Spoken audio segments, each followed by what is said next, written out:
Kumusta mga bata?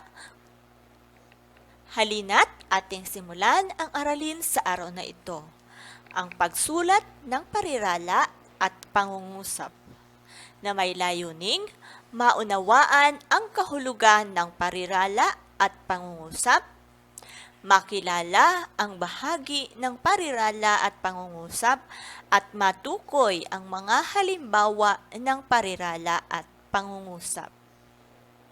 Masdan ang mga salita sa hanay A at sa hanay B.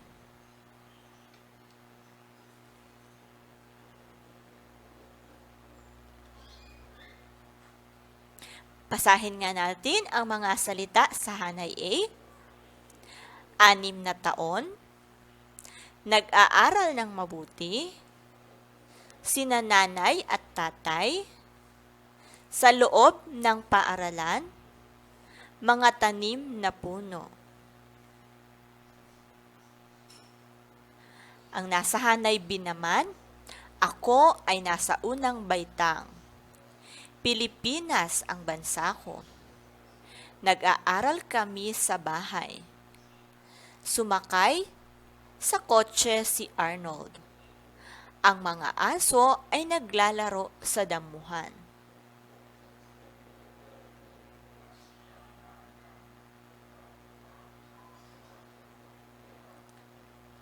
Ano ang napansin ninyo sa mga salita sa hanay A?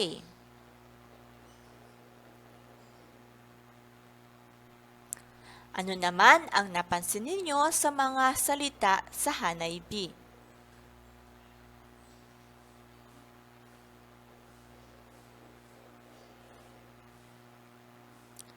Magaling! Ang mga salita sa hanay A ay maiksi. Samantalang ang sa hanay B ay mahahaba ang salita. Maliit din ang unang titik ng mga salita sa hanay A. Samantalang ang nasa hanay B, ang unang titik ay nakasulat sa malaki. Ang sa hanay A naman ay walang ginamit na bantas. Samantalang sa hanay B ay may bantas na ginamit at ito ay nakita natin ay tuldok. At mayroon ding buong diwa o detalye ang mga salita sa hanay B. Ano kaya ang pagkakaiba o ano kaya ang mga tawag sa salitang nasa hanay A at nasa hanay B? Bakit kaya sila magkakaiba?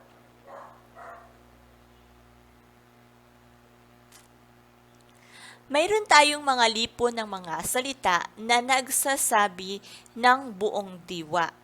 At yan ay tinatawag nating pangungusap. So, ibig sabihin, ang mga salita na binasa natin sa hanay B ay ito ay tinatawag na pangungusap. Dahil ito ay nagsasabi ng buong diwa. Ito rin ay nagsisimula sa malaking titik, ang unang letra, at meron tayong nakitang bantas.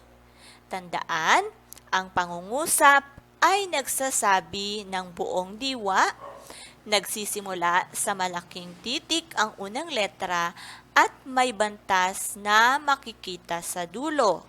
Gaya halimbawa ng ang bata ay papasok sa paaralan.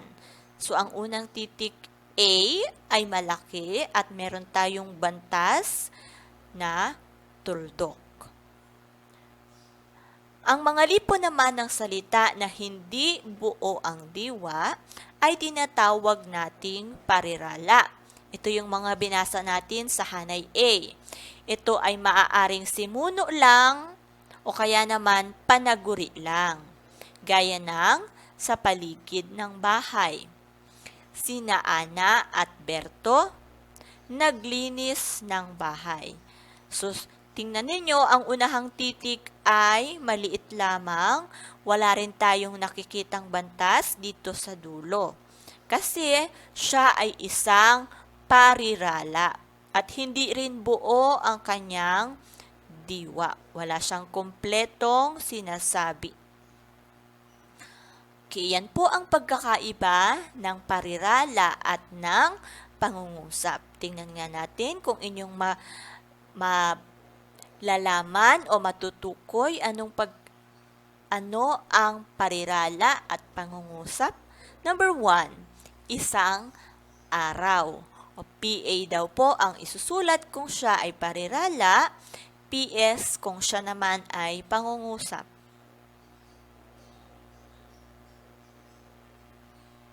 Magaling! Ito ay isang parirala dahil kung nakikita ninyo, maiksi lamang ang lipon ng mga salita. Pangatlawa, nagpunta si nanay sa palengke.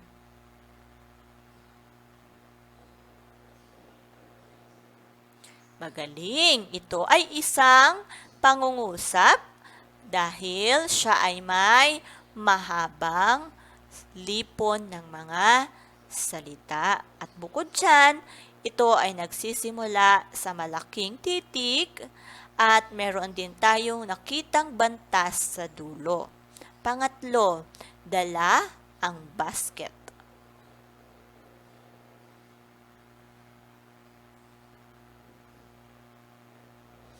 Magaling! Ito ay parirala dahil maliit na titik lamang nagsisimula at wala rin tayong nakitang bantas. Pang-apat, namili ang nanay ng prutas at gulay.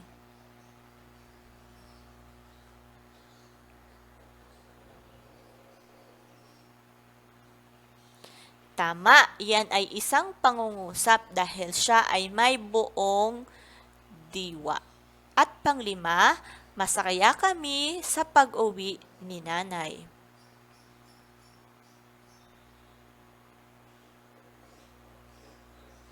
Magaling, siya din po ay isang pangungusap.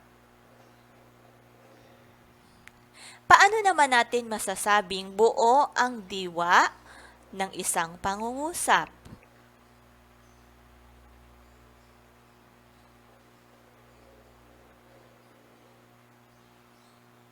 Tama! Masasabing buo ang diwa ng isang pangungusap kung ito ay mayroong simuno at panaguri. Ano naman po ang simuno at panaguri? Tingnan natin, alamin natin ano ang simuno at panaguri. Halimbawa, ang bata ay papasok sa paaralan. Siya ay isang pangungusap dahil nga siya ay mayroong malaking titik sa unahan at mayroong bantas sa dulo. Meron din siyang isang buong diwa dahil masasabi natin may buong diwa dahil meron siyang simuno at panaguri. Ang simuno sa pangungusap na ito ay bata. Ano po ba ang simuno? Ang simuno ay tumutukoy sa pinag-uusapan sa pangungusap. Maaaring ito ay ngalan ng tao, pook, pangyayari, hayop, at iba pa. Kung halimbawa, si Lita ay nag-aaral ng mabuti. Ang simuno o pinag-uusapan sa pangungusap na ito ay si Lita. Ang mga sisiw ay kumakain ng palay. Ang simuno natin ay mga sisiw. Ito ay mga hayop, pangalan ng hayop. Ang pangatlo, maraming namamasyal sa Tanay Rizal.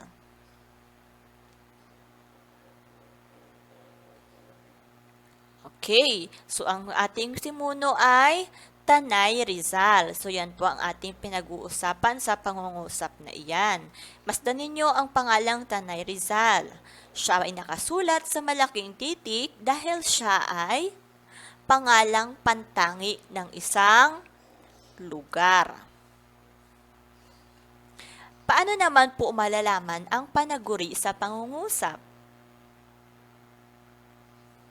Ang panaguri ay bahagi ng pangungusap na nagsasabi tungkol sa simuno o sa paksa ng pangungusap. Halimbawa, yung una natin, si Lita ay nag-aaral ng mabuti. O kanina, ang sabi natin, si Lita ay ating simuno. Ay nag-aaral ng mabuti, yan ang ating panaguri dahil siya ay nagsasabi tungkol kay Lita. Ang mga sisiw ay kumakain ng palay. Ang ating simuno o pinag-uusapan ay mga sisiw. Ang nagsasabi tungkol sa sisiw or ang ating panaguri ay kumakain ng palay. Pangtatlo, maraming namamasyal sa Tanay Rizal. Ang Tanay Rizal ang ating simuno. Maraming namamasyal ang panaguri dahil ito'y tumutukoy kay or sa Tanay Rizal. So yan po ang ating simuno at ang panaguri. Tandaan, ang simuno at panaguri ay makikita sa pangungusap. Okay, sagutan po natin ang ating gawain. Pagtambalin ang hanay A at hanay B upang makabuo ng pangungusap. Isulat ang letra ng sagot. So sa hanay B, ang mga nakasulat, ang ihip ng hangin, ang araw at buwan, ang hambog na hangin, ang sikat ng araw, at ang kanyang jacket. Letter A, number 1 sa hanay A, magkaibigan. Alin kaya dyan ang karugtong para makabuo tayo ng pangungusap?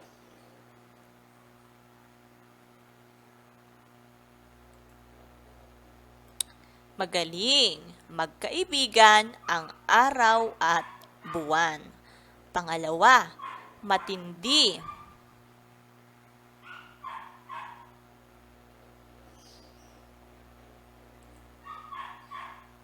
Tama, matindi ang sikat ng araw. Number 3, malakas.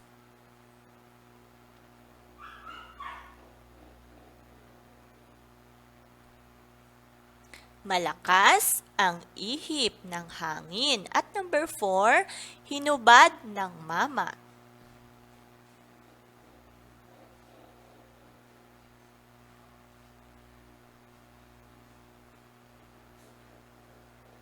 Tama, hinubad ng mama ang kanyang jacket. At panglima, natalo sa hamon.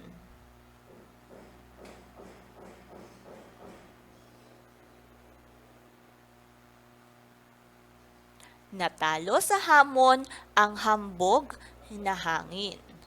Okay, so yan po ang ating pagbuo ng pangungusap.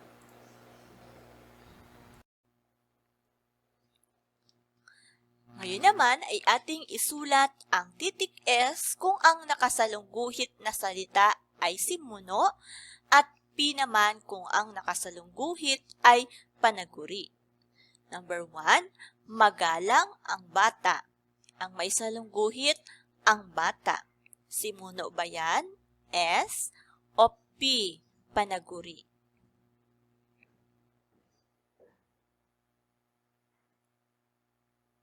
Tama. Ito ay isang simuno. Number 2, laging masaya si Bert. Ang laging masaya ay isa pang simuno o panaguri?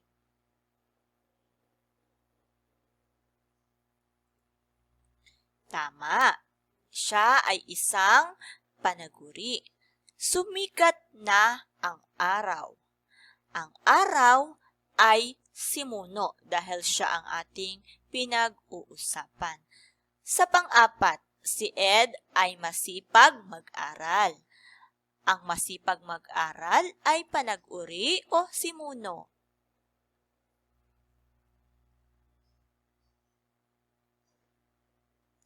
Tama, isa siyang panaguri. Dahil ang masipag mag-aral ay nagsasabi tungkol kay Ed, na kung saan si Ed ang simuno. Ang panglima, mahusay gumuhit si Nina.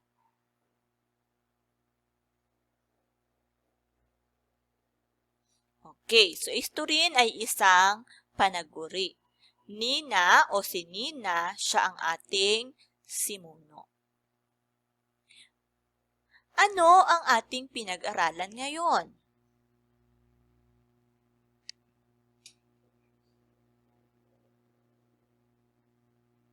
Magaling! Ang ating pinag-aralan ay ang parirala at pangungusap. Ano ba ang pagkakaiba ng parirala at pangungusap?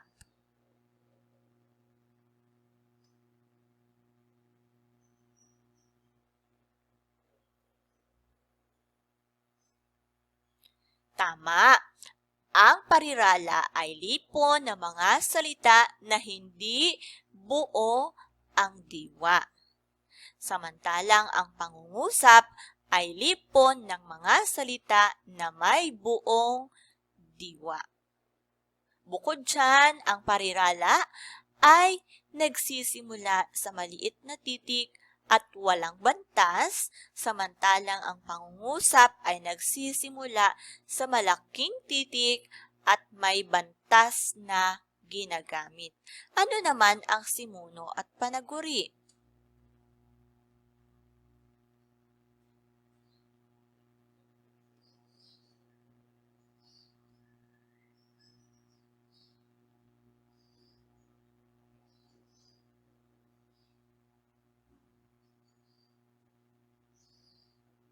Magaling! Ang simuno ay ang pinag-uusapan sa pangungusap, samantalang ang panaguri naman ay nagsasabi tungkol sa simuno. O tandaan, ang pangungusap ay mayroong simuno at panaguri.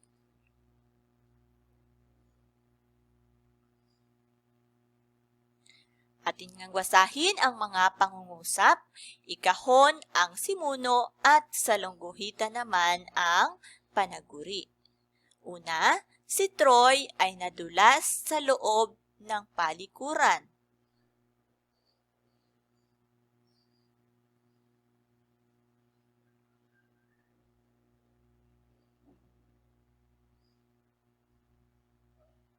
Magaling! Si Troy ang ating simuno, ang panaguri naman ay nadulas sa loob ng palikuran. Pangalawa, ang puno ng mangga ay nasa paligid ng kubo.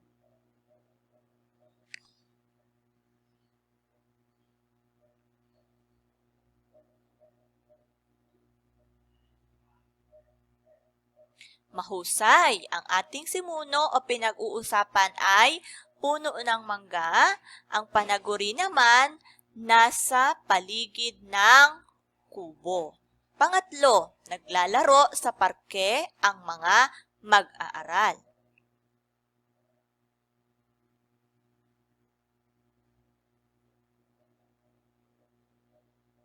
Magaling! Ang pinag-uusapan natin, mga mag-aaral at ang panaguri, naglalaro sa parke. Pang-apat, mabilis tumakbo ang mga alaga kong aso.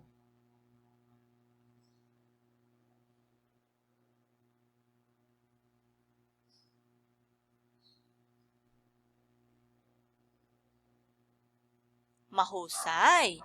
Alaga kong aso ang simuno, mabilis tumakbo ang panaguri. Panglima, si Mercy ay naglalaba at naglilinis ng bahay tuwing Sabado.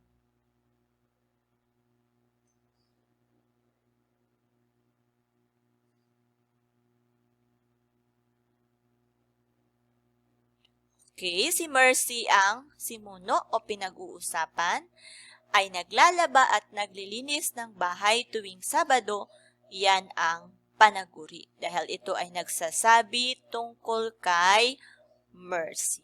Mahuhusay mga bata!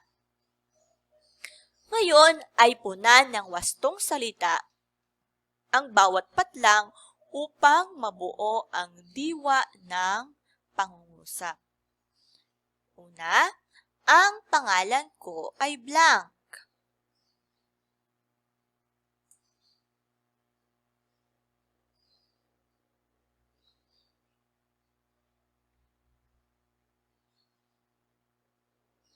Pangalawa, ako ay nasa blank.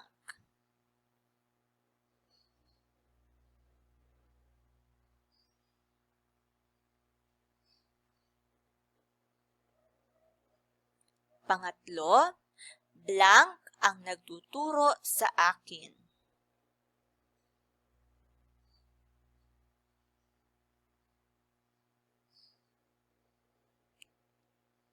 Pang-apat, mahusay ako, blank.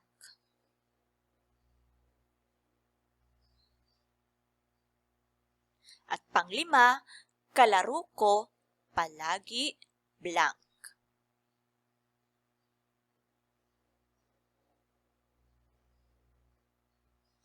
Magagaling mga bata, so tandaan ang ating pinag-aralan at parirala at pangungusap. Maraming salamat mga bata sa inyong pakikinig. Magkita-kita po tayo ulit sa susunod na aralin. Paalam!